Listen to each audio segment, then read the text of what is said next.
Endilikda yo'l patrul xodimi mashinangizni to'xtatsa, unga hujjatlaringizni elektron shaklda ko'rsatishingiz yetarli bo'ladi. Birinchi yildan boshlab shaxsni tasdiqlovchi hujjat, haydovchilik va talabalik guvohnomasi kabi 15 dan ortiq hujjatlarning elektron shakli rasman tan olinadi.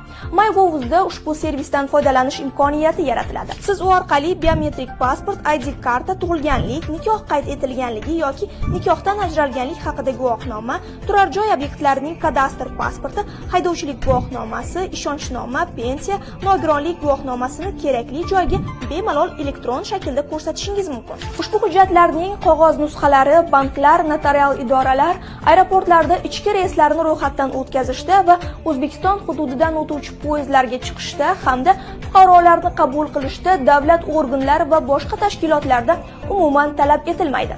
Ya'ni portaldagi elektron shakllari ham rasman tan olinadi. O'zkom nazorat inspeksiyasi raqamli savodxonlik rukni doirasida shu kabi ma'lumotlarni sizga yetkazishda davom etadi. Shunday ekan, kanalimizga obuna bo'lib, like tugmasini bosishni unutmang.